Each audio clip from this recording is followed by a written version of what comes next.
Welcome to Come and See, your podcast for finding truth in a world of chaos. Brought to you by All for Jesus Living Waters Ministry.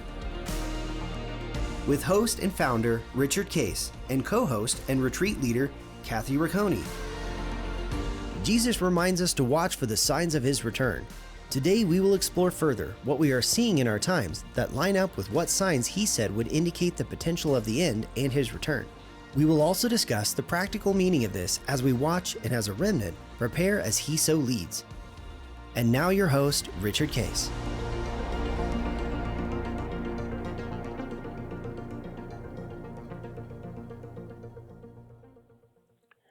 Well, good morning, Kathy.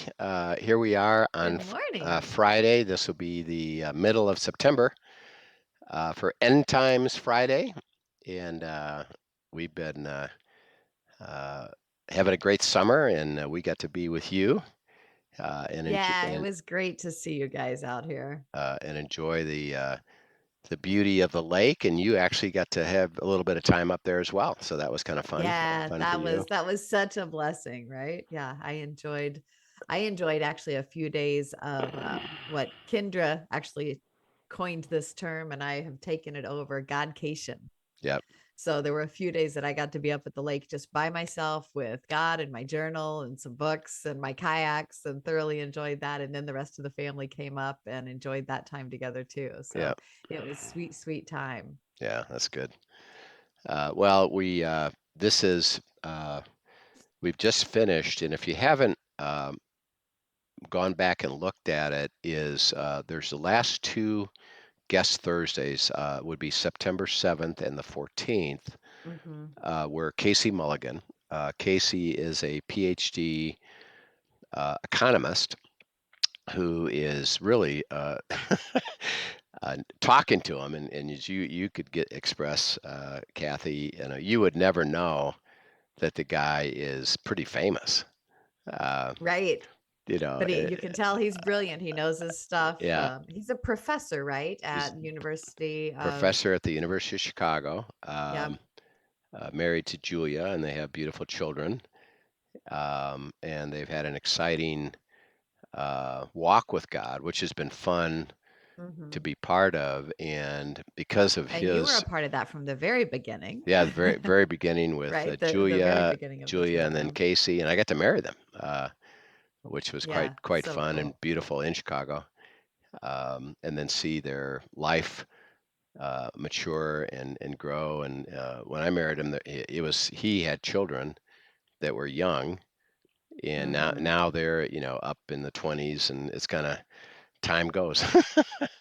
um, Yeah, it but sure does. but Casey is been given a gift of both insight, wisdom, being able to understand truth, and then be able to help present that truth in a way that Mm-hmm. people can understand it, all the way from remember he served in the White House, um, and he was he's been available for Trump. He was available for Bush, um, just to look at information, look at policy, and predict the outcome of Mm-hmm. those policies. And for him, it's all about economic vitality, and the ability of people. And what he helps us understand is, um, as you look at two fundamental questions of the economy, of any economy, it's Mm-hmm. which direction is it going to go? And due to normal growth of the population, economy should increase, um, Mm-hmm. because you've got more people that are now receiving income and spending that money, which stimulates demand and what's called GNP, gross national product. Mm-hmm. And that's why the gross national products of the world, and countries, generally speaking, now there is, for example, issues in Europe, and you mentioned this, that their population growth is actually not is either flat or sometimes negative, which think about Mhm. that. If you go into that mode, you're going to have a negative economy just by definition. Right. He Well, I thought says, it was interesting even go ahead. go ahead, and then we'll pick it up. Go ahead. I was gonna say, I thought it was interesting that he even pointed out though, just that, I think sometimes an economic principle we don't think about, he was saying that the economy can grow in the aggregate, but still be shrinking on a per person basis because of the amount of population drawing on what's being produced as well. And so that was an interesting point that I had not thought about. I Well, always yeah, think of it in the other direction, but sometimes depending on who's producing what and who's simply drawing on the economy, even though it's growing, it's shrinking on a per person basis. well, it's and he defines shrinking, which is the second element, and look at standard of living. Right. So really, it's a standard of living is on a per person basis, so that and Mhm. there can be variety of segments that experience differences in their standard of living, so that Mhm. the whole economy could be growing and not considered per se a recession. And Mhm. he even said they've redefined recession now as Right. below a certain level of negative growth, so that you have to Mhm. get to that point before you have a recession. But if you're negative, you're in a recession. So Right, he just right. said they've redefined that term so people don't say recession. Partly because of in the economics, there's this term on a macro level called self-fulfilling prophecy, and that Mhm. is if you believe that we're in a recession or going to be in a recession, Mhm. we actually promote moving into a recession because people then shrink their Right. their spending. Um, Right. We y- respond in anticipation of thinking that's wisdom, and then that actually is what creates it, right, right? right. So they purposely have tried to remove that word so that even Mhm. even though things may move in that direction, they don't want to accelerate it by people therefore believing it and just saying, it's going to be fine and the economy is going to be flat or growing. So the second element is standard of living, that the whole may be growing, but because of where it's the expenses are with Mhm. cost, the ability of a individual may not be able to live the same way they did last year or Mhm. the years before because they have to spend more on fundamentals, and they can't buy things that maybe they used to have bought, like go out to dinner more often or buy Mhm. clothes, etc., or even afford a car. And he gave the example of what he was proposing was discussing regulation Yeah. And that that was fascinating, right? yeah, that was having a big impact on people's spending, which he says at the moment the current administration is adding $10,000 and may go higher in terms of Mhm. the draw away from their ability to pay for things that they now have to pay more for. And he gave the example of the automobile, that Mhm. if they fulfill their targeted objectives of regulation, which is that automobiles have to get to a 60 mile per gallon place, Mhm. which because of the limitation of the gas engine likely will push everything toward electric, but the cost of buying a new automobile is going to be skyrocketing, and that people Mhm. ultimately can't afford that, and it has to move to a different place. So that he talked about what that has done is pushed what could be a growing economy to a flat economy. Um, Mhm. then he says which way that goes, because the pressure is pushed it down to flat. It could be higher, it could be Mhm. growing, but it's pushed everything down to flat. Now, what happens next will either if the certain things continue or certain factors continue, it will go into a recession. Or Mhm. if the factors don't come together, they will stay flat. They will grow slightly, but not in a high level. So we ask them, as you and I were on the call with them, is well, what's going to happen? uh, Being a true, and remember, you could see it's all by data for him. Um, Yes. he said, well, the data shows that it could go either way. Mhm. um, and that's expected, from a economist who is just Right. looking at the data and say, I can't tell you the pressures there and certain factors are there, and it could easily go negative, but it's 50-50, exactly what would happen. So Mhm. um, because I'm not limited as an economist, and I can look at factors and to make predictions. And what I'd like to do is talk a few things to set it up, and then we can talk about the impact it's going to have on us, and if it tends to go negative or into a recession, which the factors are. A couple things have happened. One is that the United States credit, and Mm. this is funny. There's think of every company that is particularly a publicly traded company. Mhm. They have a credit rating that is published, Right. so that either they're A plus, A minus, B, B plus, B, Mhm. and it moves around. So you may be A today, and based upon certain conditions in your both your profitability and your balance sheet, cash, Mhm. credit, amount of debt, cost of that debt, they can be lowered. Your credit rating can be lowered, Mhm. and it's a score.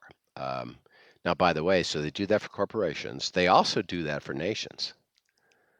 Um, Mm. and they try to give a rating of the credit worthiness of the potential of any pressure that's happening. Well, we were just downgraded. The United States was just downgraded. Right. Historically, we've been very strong, but lately Yeah, this has now changed, yeah, right? we are downgraded, and the downgrading is because, um, yeah, and I'll try to help show this fairly simply. Is that it's a measure of, Mhm. first of all, the total debt that we have in relationship to the gross national product. Mhm. So up until actually 16, when Trump was there, and he actually even prior to Obama, the level of debt was, let's say, significantly low, and there wasn't any pressure on the government spending and the plan of the budget, because the ratio was fine and the economy was expanding. So the Mhm. debt level was fine. Well, Obama added a lot of debt. Trump actually was the one that added the most debt, interesting enough. And then Biden has now exceeded that with Mhm. what happened with COVID and everything else. So that now our debt level. And by the way, this is just reported debt level. There's Mhm. technically, and you economists will know, there's on balance sheet and off balance sheet stuff. Off balance sheet stuff is super high, uh, Mm. and it's not even counted, although we have to pay it. Uh, but the debt level is now exceeding the gross national product. Um, so Mm. then you Okay. got you got two issues. One is potential rebalancing that to be able to, Right. let's say, at least halt the growth and let the economy grow, that then we could have the gross national product exceed that debt level just because we don't add any more debt. Mhm. Um, well, because of We seem to have trouble doing that though. we do, yeah. And okay, now think about why. Okay, we can't do that. We don't seem to be able to do that. and nobody addresses it. Why Mhm. why would that be? What's going on that's causing that? Well, I could be wrong. This is maybe the skeptic in me, but I feel like there's so many political game playing things. There's a lot of struggle for power at play, and making certain groups and certain politicians and everything happy by placating to adding to some of these things is, I think, a part of it as well. Yeah, and see, it's the in a simple way, it's the commitment Mm-hmm. to payment of certain government programs Mm-hmm. to a variety of things and people, and there's not a willingness on either side of the aisle, what we call either side of the aisle, Democrat, Republican, to look at it and say we should halt or limit spending in these areas. Right. So they don't even want to talk about it, and because they don't Mm-hmm. want to talk about it, those policies continue to be done and more spending. And see, that spending out outstrips the income. Right. So we can't pay it ourselves. So if that makes a deficit, what's called deficit spending, and it continues Mm-hmm. because of those commitments, um, we have to borrow the money, um, Right. and that adds to it, and so the debt level keeps going up and up and up. And because of from 2008 till about 2022 and now into 23, the interest rate was essentially, and it's slightly, but it was essentially zero. Mm-hmm. So it the you were adding payment for the amount of interest, but it was manageable because the interest rate was zero. Well, because of inflation, and then the Fed has come in. Remember, the Fed is not a U.S. institution. Right. It's a owned by foreigners, so that they've raised rates now 7 times, Right. and people who are listening, you can feel it in a real simple way. Think of as little as 2 or 3 years ago. Mm-hmm. People could get mortgages for 2.5%, Right.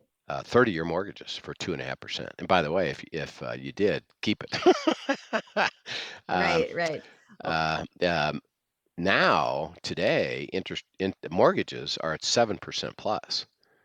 Um, mm-hmm. well, that has just increased the payment of an equivalent property. By the way, properties have skyrocketed in value. Mm-hmm. Um, that your payment, by definition, if you go from 2.5 to 7, you have just tripled your payment Mm-hmm. on the same amount of money, Mm. on the same amount of debt. So the ability to pay that is struggling, and as a result of that, um, and there was a good analysis that was recently done about this, is that if everything stays in the same pattern, that Mhm. the interest alone, the payments on it, forget about principal, which is what should happen. They Mhm. should pay principal and get the thing back in balance, but because of the entitlement and the lack of any desire to rein it in, the spending is going to keep outstripping our ability to pay for it, and our debt will go higher. But the interest payments alone will eat up as much as 70 to 75% of the U.S. Spending budget, Mhm. which will put the pressure on. It should be down at like 25% or 30%. That's going to push that up to 60 to 70 to 80%, which means that then that spending, if that continues, has to by definition add more debt or the inability to pay these entitlements. But Mhm. it all contributes to the potential, for a recession, because the amount of funds is not using to generate investment, but rather just to pay back interest, to to the Mm-hmm. holders of it. And the holders of our debt, by the way, are mostly foreigners. Um, Right. so the pressures are as a result of all that. The people who rated the government in terms of creditworthiness said the pressure is getting pretty strong, and we have to let the world know that your credit worthiness is less today than it was, 2 years ago. Now, Mm-hmm. as a result of that, what it does is that puts pressure to raise rates to cover that. Mm-hmm. Um, so that if you have lower credit ability, and you can look at this for people like, for example, who are trying to buy a car. Mm-hmm. Um, when you go in to buy a car and you're going to get a loan from the bank associated with that car place dealer, if you have extremely good credit, you get the best rate. Mm-hmm. If you got lower credit, you get lesser rate or get a higher rate. And if you get even lower than that credit, you get the worst rate. Mm-hmm. And so it's interesting. You have the least ability to pay, but you have to pay the highest rate. You're Be- going to pay the most, You're going to right? pay the most. So what But you're a happens? higher risk. Yeah. That's why. So as a result, the interest rate for the United States increased because we are now at Mm-hmm. risk. We're at a lower risk. Well, then if we're at a lower risk, the people who are buying that debt say, well, you're going to have to pay more for me to buy that debt Mm-hmm. because your worthiness is less than it was 2 years ago. I mean, so you see how that Right. circle Right. goes. It all compounds. Yeah. And then on top of it, um, the inflation has impacted the ability of people to buy things. And so, like for example, in housing, it's because of the cost of the mortgage, the cost of the Mm-hmm. house. It's starting to push it out of range for the average person, which is Right. why. And it's interesting in particular, I think, to watch that one. We look a lot about what that's doing in terms of people not being able to purchase houses, but what that has done to rent too has been fascinating to watch, and sad, honestly, but fascinating to watch in the standpoint that so many people, you talk about the lower, how we had these lower interest rates. A lot of investors actually bought up a lot of properties, in the last several years, particularly, and then turned them into rentals. And they bought them at these lower interest rates, but bought them on an arm, on the adjusted rate for that. And so now their rates are going up, and as they're coming into rent, the rent, I'll give you an example. My sister has been renting a house for a while, and the landlord just came to them and literally wanted to more than double their rent. And the reason for that was basically he's at an arm mortgage rate, and he's got to now cover this higher interest. And, and with the shortage of houses and renting available, all of these things, he can demand a higher rate. But you talk about somebody who, one, couldn't afford a house to begin with, and now is being forced to pay double the rent, which would be more than a mortgage, but can't then buy a house either because the houses have gone up so much in value. It's really an interesting dynamic and problem that is going on. Yeah, yeah. And so again, just to help clarify what you just said, an ARM, we call it an adjustable rate mortgage, is for a period of certain years. Mm-hmm. Typically, and if anybody was wise when they were having mortgages 3 or 4 years ago, when you could get 2.5%, people didn't get adjusted rate mortgages; they got 30-year mortgages. So Mm-hmm. that rate is set for the 30 years, and they literally can't, even though they'd like to. Which, by the Right. way, is a problem economically because of the cost now of funds for them. They're getting income based on 2.5%, Mm-hmm. and they actually are losing money on your mortgage at this point. Right. But an Right. adjustable rate mortgage is one that is usually was anywhere from a 3, a 5, or a 7 year, and because of the attractiveness, they went with 3. Mm-hmm. So, like your sister, that landlord got a 3-year arm. Well, in Mm-hmm. 3 years, it adjusts up to the new rates. Right. So now he's paying And that's a more. big swing. Yeah. So he's paying more, and because there are less people being able to um, uh, go buy houses, Mhm. the rental market has more demand per Right. se, but um, the cost of it, like you just said, well, she just went double. Okay, Mhm. there's a great example of what I think is going to happen in terms of why we're going to have a recession. So that if your sister says, "Well, I don't have a choice. I have to pay double," or maybe I find another place and I can find another place, but I'm going to have to pay 50% more anyway. But Mhm. she's paying more for a rent. Right. That's out of her pocket. So Mhm. that's less money for her to spend on things. And that Right. that money is going to a landlord who's paying interest to the banking institution, who, by the way, isn't investing that money because they're using it to try to cover their losses. Um, Mhm. and it doesn't go anywhere, in other words, so Right. um, it's It's sucking. not producing No, something in the economy at all. Right. it's taking money out of the economy. And your sister would be a great example. Is she now has to decide, since I'm paying more for rent, Mhm. which isn't going anywhere really.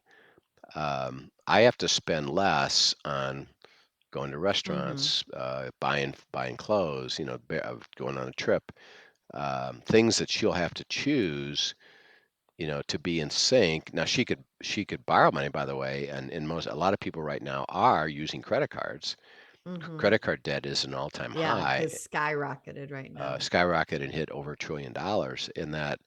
Um, but that's only available for so long, Mhm. and ultimately they could default, and then the bank takes another hit with the loss of that. Mhm. Um, but then the credit is ruined for that person, so that um, what we're trying to look at, particularly as you go back and listen to Casey on the 7th and the 14th, is that there's regulation that is putting pressure on the economy. There's inflation that is putting pressure on the Mhm. economy, and then this whole banking debt, credit rating, interest rates for cars, for houses, for landlords. Um, it's all happening at once, and there's lots of pressure. And as a result of that, the shrinking of spending on things that Mhm. perpetuate an economy is starting to be impacted. And here's what the impact will be, and then we'll talk about this. Let's pick this up next time and get into the wisdom of it, because what we're trying to understand is that there will be companies will experience less revenue, less Mhm. profitability, and as a result of that, will uh, orient their labor force and start laying Right. people off. Um, and uh, and so the two elements for us to have you consider is that, just assuming you keep your job, Mhm. and this is something we got to seek wisdom about for God, is your ability to have the same amount of money, what we call standard of living, Right. is probably going to shrink some. You'll have Mhm. less money to spend on things because you're going to have to spend it on just basic things. And just Right. a good example of that. And Necessities, yeah. Linda reminds me of this all the time. So, and I say, why did you spend so much at the grocery store? Um, and she says, here, you walk, you go ahead, come with me. Let's go shopping. Let's go shopping together. Do you understand what the prices have risen to? Mhm. Interesting enough, when they calculate inflation, this has happened a long time ago. They remove food from the calculation. But Which is probably one of the ones that hits us the hardest, but right? but Linda says, well, you can take it out of the equation, but I got to still pay for it. So, Right, and by right. the way, it's going crazy. So there'll be less money if you do keep your job. There'll be less money to spend, and then you have to reorient. And again, the issue spiritually, which we'll talk about, will be, does that impact your tithing? Does that impact your saving? Do you look at Mm, things differently and go back to a worldly view because, well, I have mm-hmm. less money and I don't follow biblical principles, which we'll talk about. And then if potentially, and this is something that God would need to help you an alert to or pay a heads up, is um, maybe your job might be eliminated, or you may get laid Mm-hmm. off. And if you're laid off, your income's going to change. Yeah, you'll have unemployment benefits, but it could really impact your standard of living in a dramatic way. And Right. all of that, if that really starts to happen, which is what I'm suggesting is going to happen, and we'll talk more about why. Mm-hmm. Um, that's going to put us into a recession, Right. and people will really feel it. And when you're in a recession, those things accelerate. Right. And so the impact we'd like to alert everybody to is, um, think about the changes that may be coming and to start processing with the Lord. What does that mean for us? And Mm-hmm. economics is a big piece of everybody's life. Mm-hmm. Of what do we have to do with that, and how do we prepare for that? God says, I can still deliver to you the covenant, and you can still enjoy Right. life to the full, but it may be different. Right. Um, And even just as you're saying that, I'm reminded the importance again, we're always talking about coming back, and you said processing that with the Lord. When it comes to economic things, I think there is a temptation on all of us to go to logic and control, and not, and we'll process lots of other things with God, but we don't always sit and process our money with him. yeah, And so I think the need for us to process and to be wary of fear masquerading as wisdom, yeah, yeah. you And by know, the and by the I way, think that's a big principle that comes in here. So, and behind that is, for some reason, we say, I just expect everything to be the same. And I'm even dealing with mm, people, which we'll get into next time. They've already started to experience some of this, and their review was, well, I'll just trust God. hmm, And God says, well, you're setting up a false trust because you're saying everything's going to stay the same, and I'm trying to alert you that things are changing. If you can trust me, because I'm going to show you how to work through right. it and what I want to do. But you've got to be dialoguing with me and following the steps I'm alerting you Yeah, to. I being God. Yeah. but don't put a false sense of, well, it doesn't matter. And God says, well, Hmm. it matters. And I'm trying to alert Right. you, and we'll go into example of that. So we'll pick this up next time, and we're going to get into much more detail about the economy and then wisdom and what does that look like. And we're trying to set this up. By the way, it's current, and we talked about this as current. Um, it may have implication for the end and what this may be setting up for the potential end. I don't think it's imminent, but it certainly could be sequential, of Hmm. things that are getting ready to cause Right. what ultimately will be the economic collapse, and that would be the question that we'll pursue as well. So Right. we'll have lots to talk about Lots to talk this. about, right? So Heavenly Father, we thank you for the insight, the truth that you're revealing to us, and you're giving us heads up.